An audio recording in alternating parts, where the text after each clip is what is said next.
Oke, halo Sobat Media Roaster ya, kembali bersama Media Roaster Official.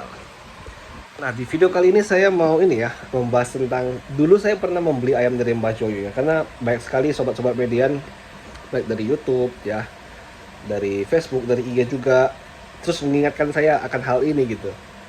Udah gimana kabarnya anakan si Toleh gitu. Ya dulu memang saya beli ya, jadi di usia-usia sekitar 2 bulanan saya ambil 2 ekor ya. Saya langsung pergi ke sana. Ya, ini saya cerita lah ya. Ini review jujur dari saya ya. Nggak ada yang saya tambah-tambahin, nggak ada yang saya kurang-kurangin juga ya. Saya tergila-gila dengan tolenya Mbak Joyo yang menang di Thailand. Saya sih lupa nominalnya berapa kemenangan dia di Thailand. Pokoknya dia dapat piala kayak piala bola gitu loh. Terus saya lihat juga ayamnya bagus. Tapi ya ini mangon ya. Ini mangon. Jadi polanya ya gitu-gitu aja, depan-depan aja. Dan dulu saya pun suka ayam mangon gitu. Saya tergila-gila pak sama ayam mangon sama ayam pama. Yang penting pukulnya luar biasa, arah-arahang mata kepala itu dulu saya yang suka. Nah saking suka saya kontak si Mbak Joyo nih. Saya kontak, saya minta Sherlock, saya datangin langsung ke Jogja. Saya dari Bandung ke Jogja. Berapa jam perjalanan saya tempuh demi dapatin ayam bagus. Ya itulah, karena memang saya orangnya ambisius kalau yang bisa dibilang ya. Ketika pengen sesuatu saya datangin, mau yang terbaik datangin yang terbaik. Yang modal ya bukan cuma duit doang, waktu, tenaga, capek, jerih lelah gitu ya. Itu kalau mau maju ya harus mengalami lah ya. Jadi kalau teman-teman yang cuma tidur di kasur doang berharap dapat jackpot ya bye bye, ketinggalan ya. Terus singkat cerita, pas yang saya kesana sih nggak ketemu langsung sama Mbak Joyonya karena dia lagi dalam perjalanan kemana itu saya lupa lah.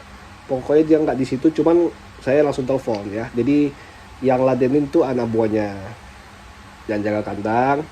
Oke, saya tanya ini berapa harganya. Saya nggak usah sebutin lah ya kalau yang nominal ya. Cuman kalau untuk orang awam pasti mahal.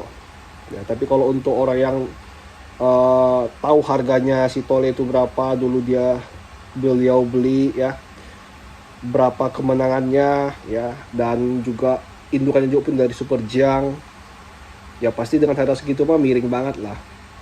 Cuman kalau orang awam bilangnya mahal banget gitu. Cuman kalau yang saya sih paham gitu kenapa dia jual harga segitu ya, modalnya pun gede gitu. Nah singkat cerita saya ambil 2. Oke, saya berharapnya kayak gini kan, saya memang udah pegang si tolenya langsung, ada foto saya sama video saya di grup Telegram. Teman-teman sobat media dulu yang udah lama ngikutin pasti tahu lah. Saya pegang si tolenya memang kecil ayamnya, saya tahu.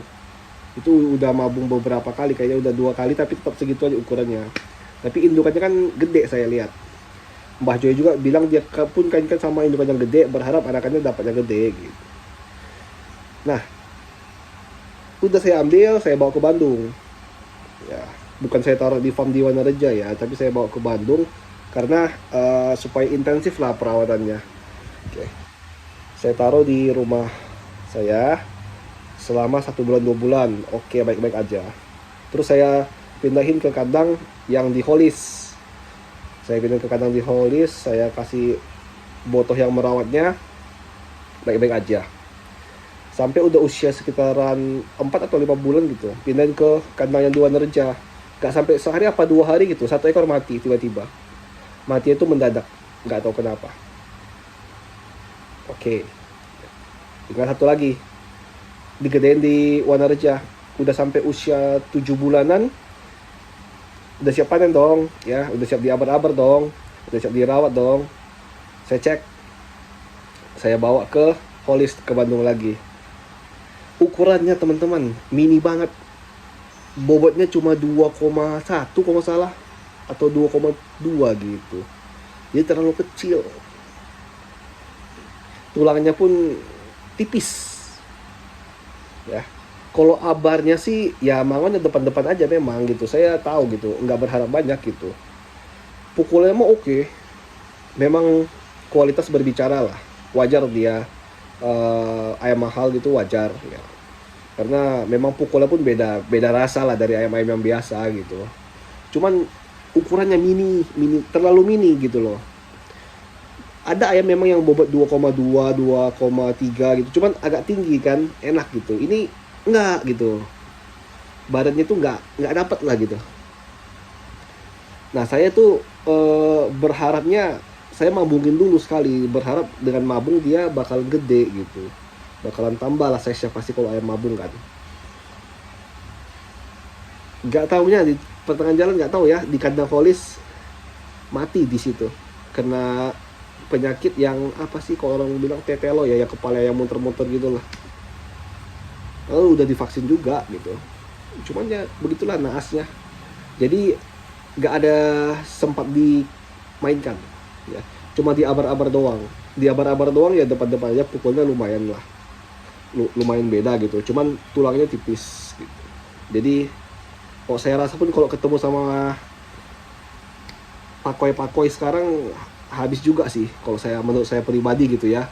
Anakan si Tolo yang kemarin yang saya ambil ketemu sama anak Kenjo aja yang ternakan saya sendiri, mungkin beratnya ada yang mirip-mirip tuh. Ada yang terakhir kali saya jual kalau nggak salah 2,3 juga beratnya, tapi posturnya beda jauh. Yang anak si Kenjo tinggi ya, masih dapat lah gitu untuk cari-cari lawan, masih oke gitu. Kalau main di kontes sama bobot saya rasa anak Tole putus sebentar itu, rontok si tubuhnya dipukulin badan karena tulangannya tipis gitu. Itu menurut saya review pribadi ya, tapi nggak tahu menurut teman-teman, mungkin ada yang pernah membeli anakan dari Majoyo Sitole, boleh tolong di review. Soalnya yang 2 ekor sama saya, satu kan di pertengahan jalan mati, satu lagi berhasil tapi ya begitu, terlalu kecil. Padahal yang mati kemarin itu agak tinggi dianya, memang tipis juga tulangannya tapi agak tinggi, ada harapan gitu buat bisa langsung main gitu di usia 10 bulanan gitu. Tapi ya gitulah, memang naasnya gimana mau dibilang ya, namanya makhluk hidup gitu ya. Jadi buat teman-teman yang mau tanya lagi gimana kabar anak Tole, ya inilah cerita yang sesungguhnya teman-teman. Nggak semulus itu bermain ayam ini, beli ayam dari anakan tiba-tiba sudah besar ya kayak gitu ya.